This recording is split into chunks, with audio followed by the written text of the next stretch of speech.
श्रीनिर्मला देव्यै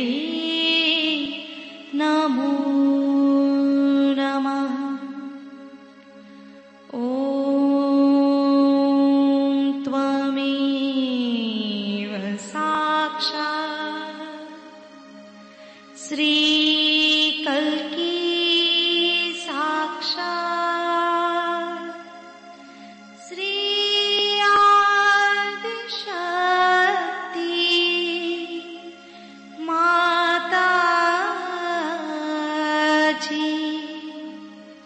श्रीनिर्मला देव्यै नमो नमः।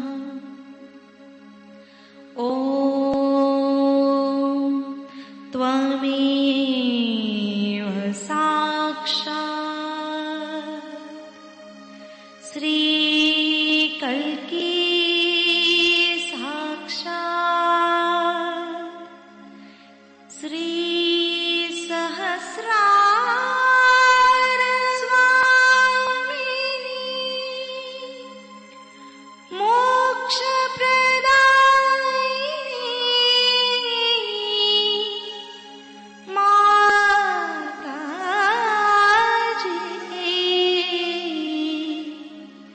श्रीनिर्मला देव्यै नमो नमः।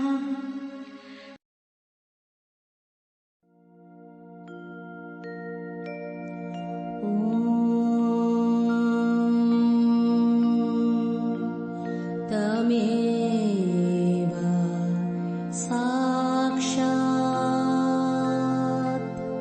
श्री गणेश साक्षात् श्री आदिशक्ति माताजी श्री निर्मला देवै नमो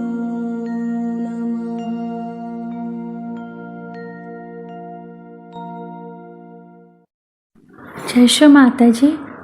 दोनों हाथ माँ के सामने हृदय में श्री माता जी की छवि को नमन करेंगे। संपूर्ण चित्त बीचों बीच हृदय में माँ की छवि को अपने हृदय में स्थिर करते हुए परम पूजनीय श्री माता जी कृपा करके हम सभी के हृदय को अपने प्रेम के योग्य बनाइए। श्री माता जी, हम सभी आपसे बहुत प्रेम करते हैं, हम सभी के हृदय में आइए। हृदय में माँ को देखते हुए, श्री माता जी को देखते हुए, श्री माता जी हमारे इस हृदय को और भी पवित्र बनाइए श्री माता जी, ताकि आप यहाँ आ सकें।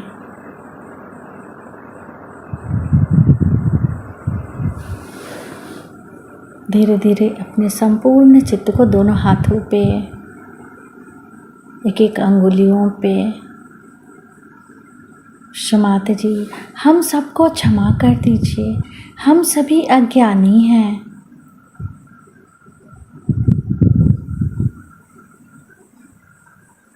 धीरे धीरे अपने संपूर्ण चित्त को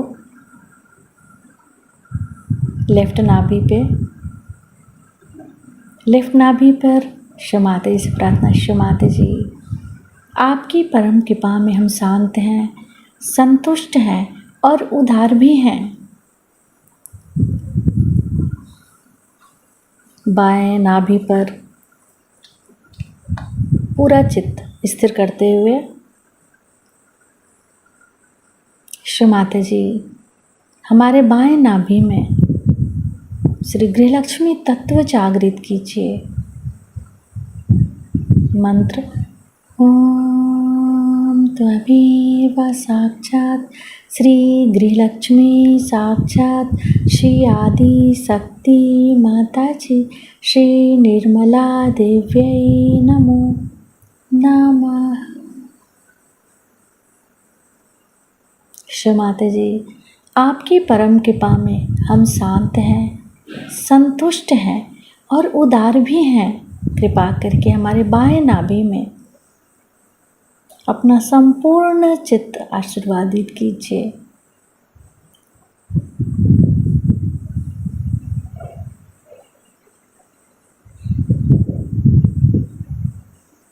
बाएं नाभि पर ही अपने संपूर्ण चित्त को रखते हुए क्लॉकवाइज घुमाएंगे चित्त को।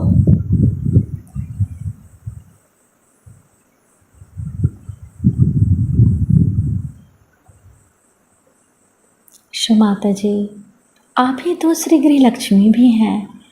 कृपा करके हमारे बाएं नाभि में जागृत हो जाइए। धीरे धीरे अपने संपूर्ण चित्त राइट हार्ट पे,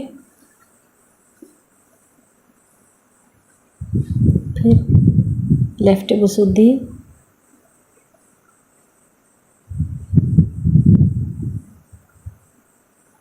लेफ्ट आज्ञा, सहस्त्रार। सहस्त्रार पर माँ से प्रार्थना, श्री माता जी हम आपकी अमृतवाणी को सुन सके ऐसी कृपा कीजिए।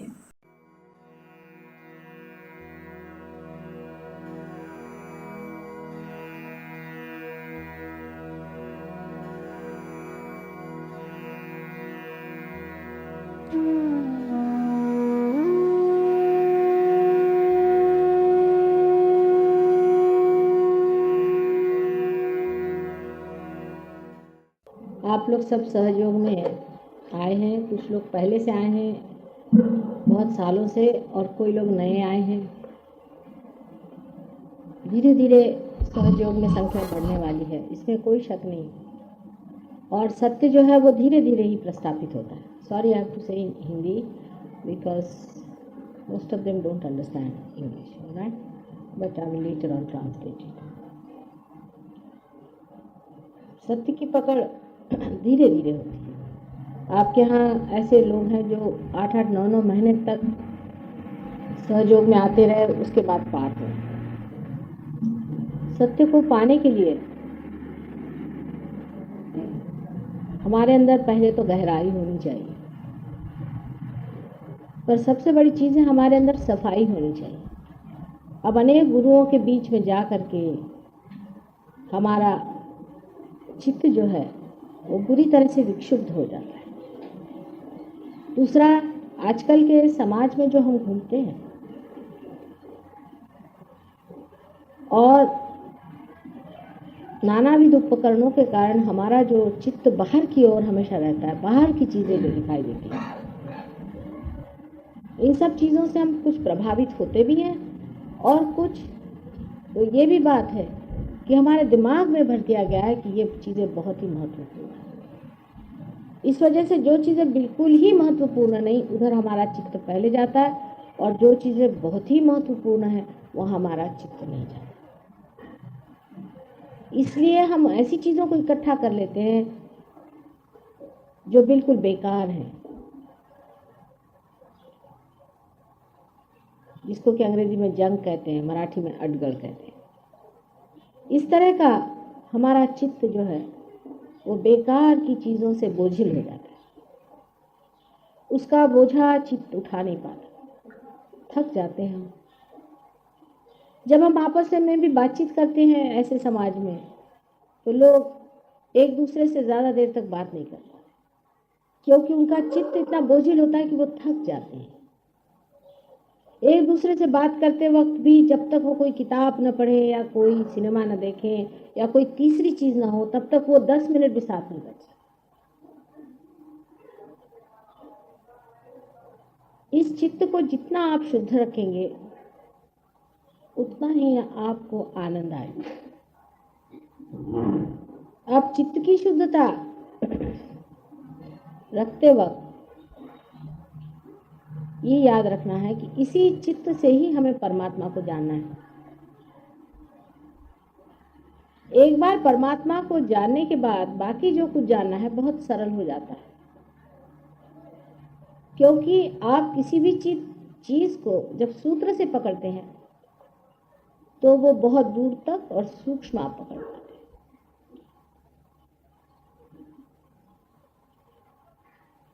इसलिए हमेशा अपने चित्त की ओर ध्यान रखें कि अपना चित्त कहाँ जाता है। जितना चित्त समाहित हो जाए, समर्पित हो जाए, उतना ही वो चित्त शुद्ध होते जाता है। ये समझ लीजिए कि जितना आप गंगा में डूब जाएं, उतना ही आप पवित्र होते हैं। अब इस पर बहुत बड़ी चर्चा ये हो जाती है कि माँ किस तरह से हम समर्पण करें अपने। इसके एक तरीका आप लोगों ने अभी देखा जो हम लोगों ने आजमाया है। जैसे कि आप अभी देख चुके हैं कि एक स्त्री है, वो उसने अपने को से गायत्री में अपने को समर्पित कर दिया या श्री राम को मानती है। अपने देश में विशेष करके ऐसा रिवाज है कि हम कोई ना कोई कुल दैवत रखते हैं या कुल स्वामिनी होती है, उसको हम पूरी तरह से मानते हैं और अपनी जितनी भी चित्त प्रवृत्ति है उसमें स्थित कर देते हैं। एक तरह से हम अपने को उसमें समर्पित रखते हैं, लेकिन उस समर्पण में हम कुछ पा नहीं थे, उसमें पा नहीं पाते। उससे गहराई हमारे अंदर बन जाती है जरूर, लेकिन उस गहराई में हम कुछ पकड़ नहीं पाते। इसी प्रकार समझे कि एक गर कुंभ है या घड़ा है, उसमें गहराई बहुत है, लेकिन उसका मुंह गंगा की ओर नहीं, दूसरी ओर है। लेकिन गहराई बनती जा रही है, लेकिन उस ओर से गंगा उसके अंदर बहने वाली नहीं। वो जो गहराई जिसके कारण बनी है, उसको अगर गंगा की ओर मोड़ दीजिए तो उसमें गंगा फौरन भर आती है। अपने देश में इसका बड़ा भारी लाभ होता है। इसीलिए आपने देखा कि जिसने भी समझ लीजिए श्री राम को माना या किसी भी ऐसे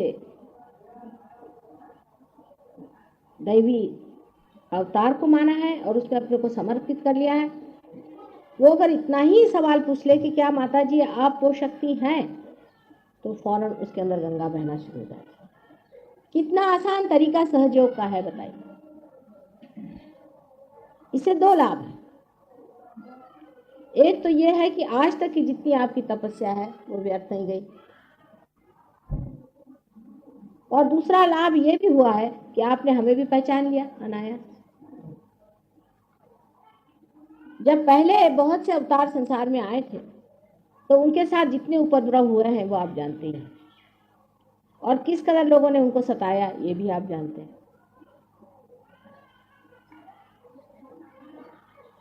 अब इस अवतार में ये सोचा गया कि मनुष्य को किस तरह से पहचान कराई जाए, वो किस तरह से जाने कि अवतार, क्योंकि मनुष्य बहुत ज्यादा अहंकारी है। वो किसी को अवतार मानने में तैयार नहीं। जब अवतार कार्य खत्म हो जाता है तब वो सोचता है कि अरे क्या गलती हो गई, क्योंकि जब वो मर जाता है तो उसको ज्ञात होता है, तब वो रोता है कि अरे मैंने ये क्या कर दिया। एक साहब थे यहाँ, उनका मैं ट्रीटमेंट करने गई, बहुत बीमार रहते, तो मुझे बताने लगे माँ मुझे एक अजीब सा सपना है कि वह सो रहा था दूसरे कमरे में और मेरे घर वाले सब उसी कमरे में मेरे साथ थे, और आप एक दूसरे कमरे में थे जहां आपकी पूजा हो रही थी, अर्चा हो रही थी। ये जिनको सपना आया था उनका नाम था टी माणिकलाल, और मैं उसमें शामिल नहीं हो पा रहा था, और मैं छटपटा रहा था, मैं उठ नहीं पा रहा था, मैं जा नहीं पा रहा था, और मेरे रिश्तेदार भी मुझे को देख रहे थे और आपको नहीं जान रहे थे। मैं चाह रहा था उनसे कहूं कि जाओ माँ की पूजा। असल में वो अपनी स्थिति मृत्यु के बाद की देख रहे थे, अब उनकी मृत्यु भी हो गई। तब मैं उनसे क्या कहती कि तुम अब मरने वाले हो, उस वक्त तुम्हें ऐसे लगेगा अभी तुम समर्पित हो जाओ। ये मृत्यु के बाद की छटपटाहट वो देख रहे थे उस वक्त जब वो मर रहे थे तब। और उन्होंने मुझे ये 2-3 बार सपना बताया कि माँ इस सपने का क्या अर्थ हो सकता है। मुझे बार बार यही सपना आता है और जब भी मैं सोता मुझे लगता है कि छटपटाहट है कि माँ की पूजा हो रही है, सब लोग खूब जयघोष गा रहे हैं और मैं बिल्कुल उसमें अछूता रह गया, मैं उसमें शामिल नहीं हो पा रहा। अब मैं छटपटा रहा हूँ कि मेरे घर वाले भी उसमें समाये, वो मेरे लिए रो रहे हैं, मेरे पीछे में बैठे हुए हैं, मेरे फोटो लगाए हुए हैं, आपकी ओर नहीं जा रहे हैं और मैं चाह रहा हूँ कि उन्हें ढकेलूंगा। यह स्वप्न उन्होंने अपनी बीवी बच्चे सबके सामने कहा था, पर अगर अब भी मैं उनको ये समझाऊं तो उनकी समझ में नहीं आने वाला।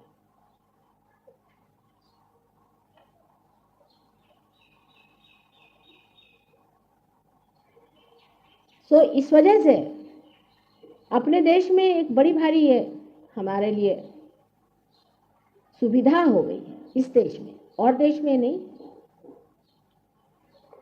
क्योंकि हम किसी न किसी दैवत को मानते जरूर हैं।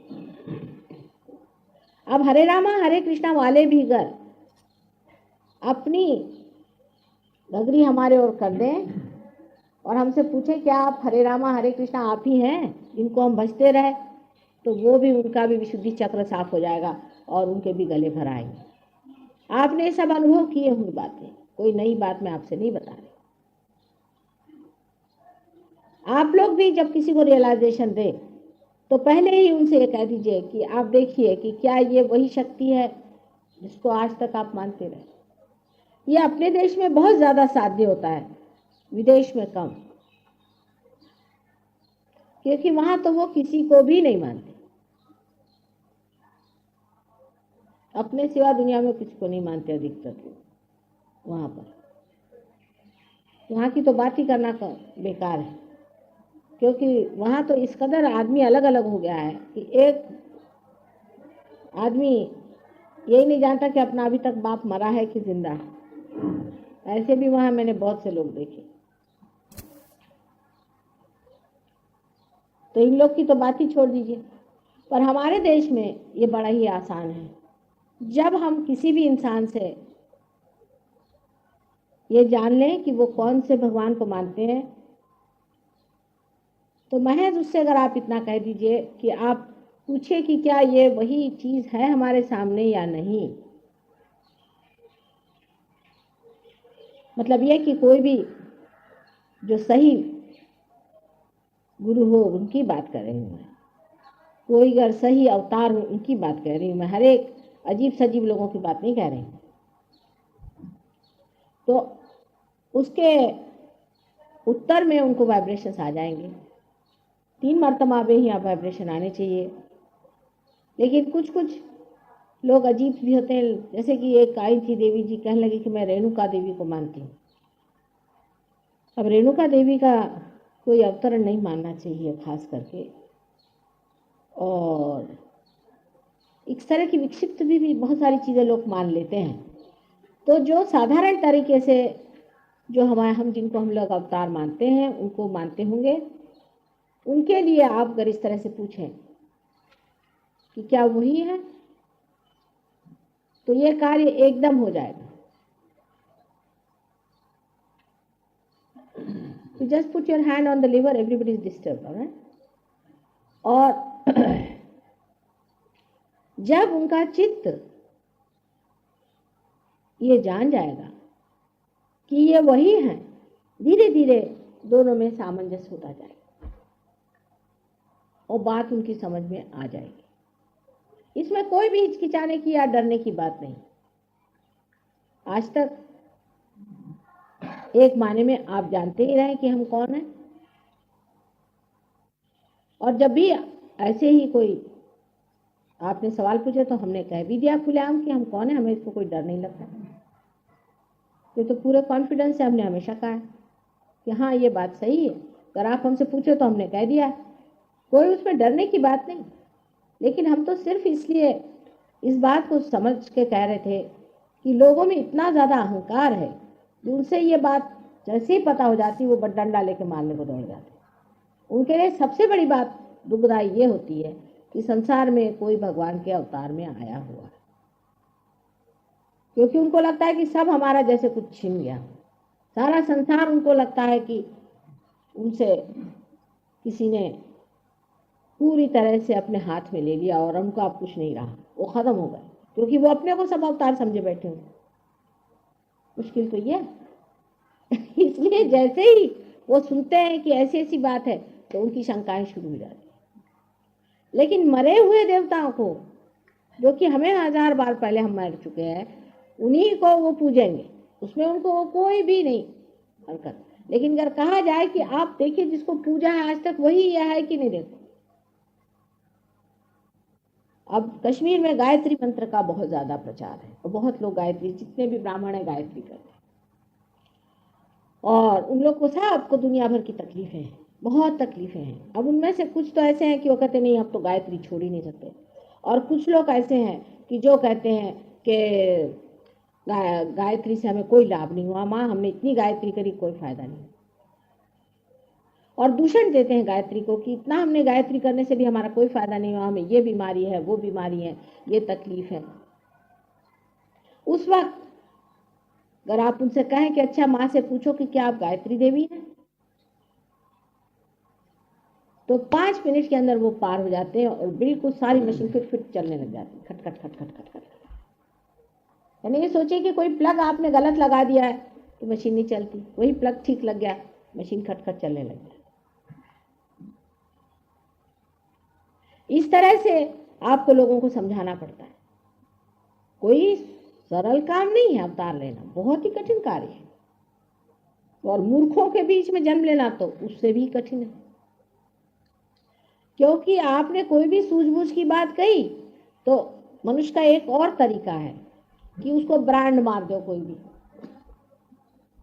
जैसे वो आपको कह देंगे कि आप जो है आप डंडा मारता, किसी को कह दिया, हो गया, अब आप बैठ गए, अब आप क्या करें। अगर आप उनसे कहिए कि आप बढ़िया आदमी हैं, आप गोबर खाते हैं तो कोई हर्जा नहीं, खूब खाओ, तो आप बड़े अच्छे आदमी बन जाए। लेकिन अगर आपने कहा कि ये गलत है, इसे नहीं करना चाहिए, हर एक गुरु ने कहा है, आज तक जो असली गुरु है उसने हमेशा कहा, नकली गुरु क्यों कहने चले, उनको तो आपके पैसे से मतलब है, वो तो कहते भाई जो भी करना करो, हमारा पर्स हमको दे दो अपना, तो उनको तो ये प्रॉब्लम है नहीं। ये तो बात तब खड़ी होती कि जब सच्चा गुरु खड़ा होता और वो बताता कि ये नहीं, ये गलत है, ये गलत है, ये नहीं करना है, और ये करना है, ये सही है, ये गलत आदमी है, ये सही आदमी है। इसका जो निरक्षीर विवेक जानता है वही तो बताएगा ना। और जब वो बोलने लग जाता है तो आदमी ने अपने एक तरीके बना रखे हैं कि उसको ब्रांड मार दो कि वो ये है, वो है, वो फलाना है, वो ठिकाना है, हो गया काम खत्म। अब वो आदमी सोचेगा कि ये तो हम इनके भले के लिए बता रहे हैं। अपने बाप के लिए भी आजकल बनाते हैं लोग ब्रांड, अपने माँ के लिए भी बनाते, अपने टीचर्स के लिए भी ब्रांड बनाते हैं, नाम दे दिया, उनका नामकरण संस्करण कर दिया, क्योंकि आपके समझ में बात नहीं आई इसलिए आपने कह दिया। ये आजकल का मॉडर्न तरीका है। पुराने जमाने में उल्टे लोग गुरुओं के पास बैठे रहते थे घंटों, ये सुनने के लिए कि वो हमें बताएं हमारा क्या दोष। कान पकड़ के गुरु के सामने बैठे रहते थे। और अभी तक भी जो सच्चे गुरु हैं, अभी भी जो सच्चे गुरु लोग हैं, वो सबके उल्लू सीधे करते, और उनके तरीके इतने कठिन होते हैं कि उनका वर्णन ही नहीं कर सकते। मैंने आपसे बताया था एक साथ कैसी टांगे तोड़ दी थी और वो गले में डालकर भेजा था मेरे पास। किस तरह से एक आज्ञा चक्र निकालने तक के लिए उन्होंने किस तरह से आफत मचाई। लेकिन फिर एक बात तो गुरु की हुई, वो तो मनुष्य ही हुआ। फिर कोई अवतार हुआ, उसके पीछे तो पहले ही से डंडे लेकर लोग खड़े रहते कि अवतार हुआ माने कैसे, उसके घर में ही भूत घुसा देंगे। जैसे रामचंद्र की जमाने में मंथरा जैसी एक दासी की बात उन्होंने सुन ली। कैसे दासी की भी कोई बात सुनने की होती, कई जैसी समझदार औरत ने एक दासी की बात सुनी, उसके पीछे में श्री राम को जंगल जाना पड़ा, सीता जी को नंगे पांव चलना पड़ा, कितनी दुख, कितनी विपत्ति, लेकिन वो भी एक कार्य था, चलो हो गया।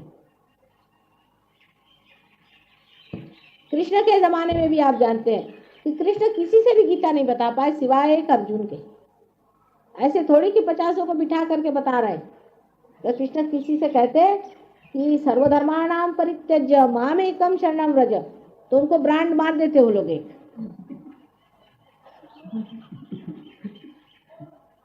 वो तो उनके मरने के बाद सब लोग गीता उता पढ़ रहे हैं। जैसे ईसा मसीह ने कह दिया कि I am the light, I am the path, बस उसको एक ब्रांड मार देते, ईगोइस्टिकल और कुछ भी कुछ कह देते उसको।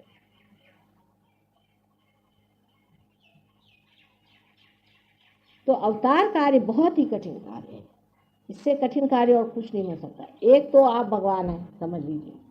अगर आप भगवान हैं तो आप संसार में आए तो मनुष्यों को जैसे रहना तो बहुत ही मुश्किल है, क्योंकि मनुष्य की हत्या आप में नहीं होती। मनुष्य को समझना तो उससे भी महा कठिन है, बहुत ही कठिन है। समझ लीजिए आप इंसान हैं, अब आप कुत्ते को कैसे समझेंगे बताइए? आसान है क्या? एक मैं आपसे पूछती हूँ, बहुत मुश्किल काम है।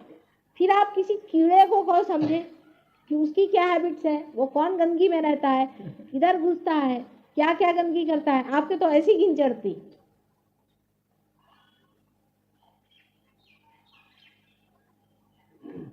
इसलिए अवतार लेना कोई सरल बात नहीं है, और कोई मनुष्य जो कहता है कि मैं अवतार ले रहा हूं उसको बड़ी कठिनाई उठानी पड़ती। पर झूठ मूठ का कहना कि मैं अवतार हूं, ये तो बहुत ही आसान तरीका है। इसे तो कोई और आसान तरीका है ही नहीं, क्योंकि जिस आदमी को असली बिजनेस करना पड़ता है उसको पता चलता है कि कितना मुश्किल है बिजनेस चलाना। पर किसी को ऐसे फेक बिजनेस करना हो, समझ लीजिए कि आए उन्होंने कह दिया मेरा एक बड़ा भारी बिजनेस है, मुझे इतना रुपया चाहिए, उसके लिए गवर्नमेंट को बेवकूफ़ बनाया, प्राइम मिनिस्टर को बेवकूफ़ बनाया, उनसे रुपया लिया, उनसे दूसरे से रुपया लिया, रुपया लगा दिया। कहाँ लगाया किसी ने पूछा नहीं पाछा नहीं, भाग गया अमेरिका। बहुत आसान चीज़ है, बेवकूफ़ बनाना तो बहुत ही आसान है, पर असल में बिजनेस चलाना कितना कठिन है। नकल में भगवान बना तो बहुत ही अच्छी चीज़ है और बहुत ही सरल चीज़ है। अच्छी माने सरल। क्या आप बन गए भगवान? साहब अब हम भगवान हैं, चलो फिर क्या, हमको चांदी की थाली चाहिए खाने को, नहाने के लिए सोने की बाल्टी चाहिए, बैठने के लिए हमें संगमरमर चाहिए, रहने के लिए हमको महल चाहिए, चलने के लिए हमको मर्सिडीज चाहिए। ठीक है, आपको सब सप्लाई करना पड़ेगा क्योंकि वो है भगवान। और जो असल भगवान होगा वो तो ये सोचेगा कि मैं इनका जैसा बन जाऊं, सर्वसामान्य बन जाऊं, और वो दिन भूल जाऊं कि जब वाकई में महलों में रहता था, और जब मैं हर तरह के ऐशो आराम में हूँ, अंदर से भी आनंद में हूँ, बाहर से भी आनंद में हूँ, वो सब चीज़ मैं भूल जाऊं और यहाँ आकर के और मेहनत करूं, देहातों में घूमूं, धूल खाऊं, लोगों की सेवा करूं, उनको उठाऊं, उनके बखेड़े उठाऊं, उनके अंदर जागृति करूं। कृष्ण के लिए कितना कठिन था आप देख सकते हैं कि मथुरा से बेचारे वृंदावन आए, कैसी हालत में आए, वहाँ किस तरह से एक बाल बाल के जैसे रहे, कितनी विपदाएं उठाई, को मारने के लिए राक्षस आते थे, उन्होंने अपनी संहार शक्ति कैसे इस्तेमाल करी, किस तरह से उनको नाग जो था, डोह में नाग रहता था कालिया, उसको किस तरह से उन्होंने मर्दन किया, ये सब आप लोग जानते हैं उनका जीवन। राम का भी जीवन आप जानते हैं, ईसा मसीह का जीवन आप जानते हैं, मोहम्मद साहब का जीवन आप जानते हैं, ज़ोरास्टर का जीवन आप जानते हैं। कितनी उन लोगों को आफतें उठानी पड़ी और जीवन में कितने मुश्किल से उन्हें जीना पड़ा, कैसे कैसे लोगों ने उनके साथ आफतें ढाई, उनको किस तरह से परेशान किया। फर्क क्या है दोनों? सबसे बड़ा फर्क यह है कि एक इंसान जो कि झूठा है वो आराम उठाता है, सबको उल्लू बनाता है, अपनी जेबें भरता है और कोई मजाल नहीं, कोई उसके खिलाफ कुछ कहे। और जो सच्चा होता है वो हमेशा सताया जाता है, तकलीफ दी जाती है, वो खुद भी बहुत अपने जीवन को रगड़ता है चंदन के जैसे, और तो भी उसके अंग अंग से प्रत्यंग से सुगंध आती है।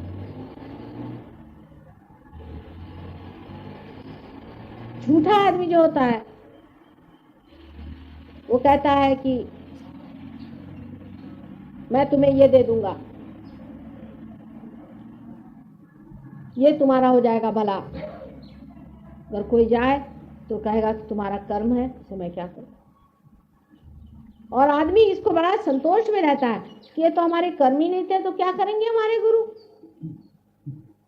सिर्फ एक चीज हमने नहीं की कि जरा रुपया कम दिया, कुछ श्रद्धा और हो जाए तो हो सकता है बन जाएगा काम। तो फिर श्रद्धा स्वरूपेण कुछ न कुछ उनके पास पहुंच जाता है मामला। झूठ चलता ही रहेगा, झूठ चलता ही रहेगा इस तरह, जब तक वो आदमी बिल्कुल बेवकूफ होकर के एकदम बर्बाद नहीं हो जाए, तब तक वो झूठ में चलता रहेगा। और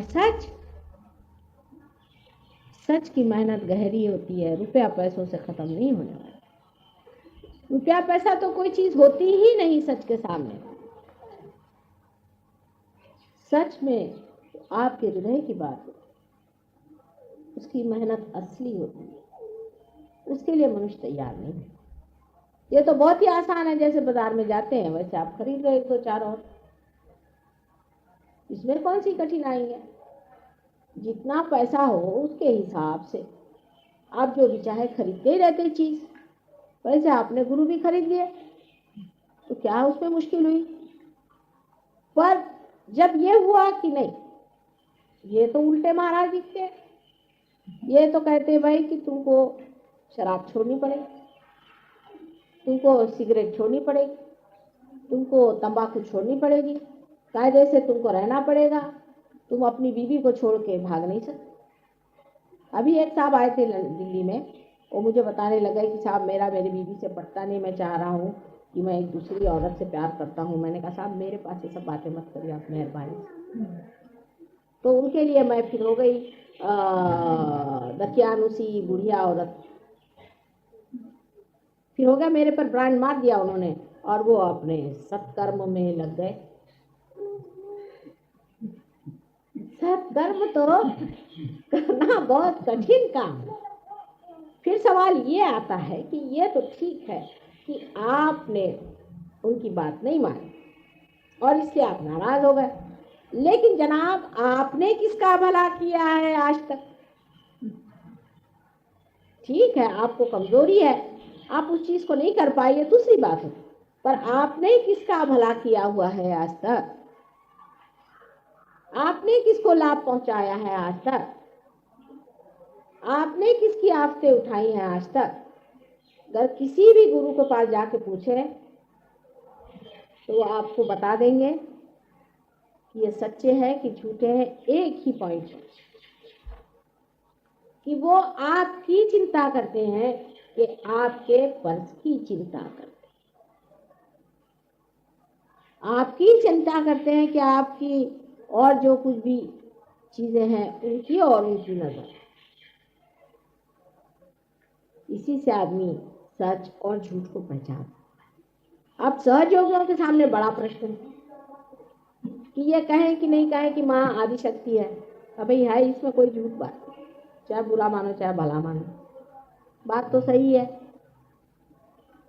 तो उल्टे सवाल ऐसा पूछना चाहिए कि साहब हमने अपने आंख से कुंडलिनी को उठते देखा, उसके स्पंदन देखा, और तो कहीं तुमने देखा है क्या, पूछ लो कहीं देखा है। हम भी जब कुंडलिनी को उठाते तो वैसे स्पंदन नहीं होता जैसे माँ के चरणों में होता है। कहीं तुमने देखा है क्या कुंडलिनी का स्पंदन। हमने देखा अपनी आंख से, हजारों का देखा। माँ के पैर पे कुंडलिनी उठ के दौड़ती। और देवी महात्म्य में लिखा हुआ है, ललिता सहस्त्र नाम में लिखा हुआ है कि माँ के ही चरणों में कुंडलिनी चलती है, और जो हजारों कुंडलिनियों को उठाती है वो कोई ना कोई चीज हुए बगैर तो होने नहीं वाला मामला। इस तरह की जब आप उनसे बात कहेंगे कि भाई आखिर विश्वास नहीं करो तो कैसे नहीं करो। अब कहो साहब सरदार जी लोगों का किस्सा बताते हैं एक साहब गए कहीं तो उन्होंने सूरज देखा, तो पूछा भाई ये सूरज है कि चांद है, तो झगड़ा शुरू हुआ। तो भाई पता नहीं सूरज है कि चांद है, समझ में नहीं आता। तो दूसरे आए, उनसे पूछा भाई ये सूरज है कि चांद है, बताओ, हम दोनों में झगड़ा हो रहा है। तो कहा भाई देखो मैं परदेसी हूँ, मुझे पता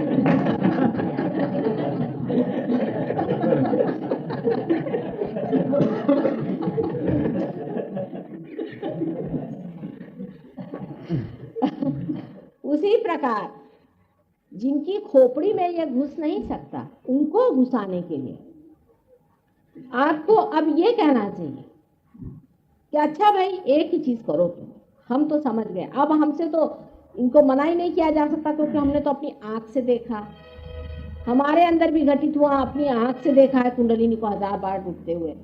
तो क्या अभी इस सत्य को हम भुला दें? हम कैसे भुलाएं इस बात को? अच्छा, अगर तुमको विश्वास नहीं होता तो तुम माता जी के फोटो पर ये सवाल पूछ लो, जो भी तुम्हारी डेटीज होंगी उन पर पूछ लो, तुम पूछ के देखो कि है क्या माता जी आदिशक्ति, चलो पूछ के तो देखो। और ये व्यवस्था मैंने कर रखी है कि फोटो पे जवाब आएगा। देखिए क्या कमाल कर रखा है। अब फोटो भी जो चीज है वो भी एक प्रपोर्शन है, वो प्रपोर्शन रखना पड़ता है, बॉडी का भी सब चीज का रखना पड़ता है। अगर वो प्रपोर्शन नहीं रहेगा तो कोएफिशिएंट नहीं जाने वाला उसको। गधे लोगों को थोड़ी समझ में आता है। अब वो चाहे कि आपकी माँ हेमा मालिनी जैसे, समझ लीजिए लेकिन क्या उस हेमा मालिनी से वाइब्रेशंस आते हैं क्या? उसको लेके करें क्या? उसका क्या अचार डालें? इतनी बेवकूफी की बातें लोग करते हैं। उसको सोचना चाहिए कि सब चीज परमात्मा ने बहुत विशेष रूप से बनाई है, और उसको बनाने में बहुत कुछ रचना करने में बहुत चीजों का विचार करना पड़ता है। शरीर के अंग प्रत्यंग हर एक चीज बहुत ही कमाल से बनाया।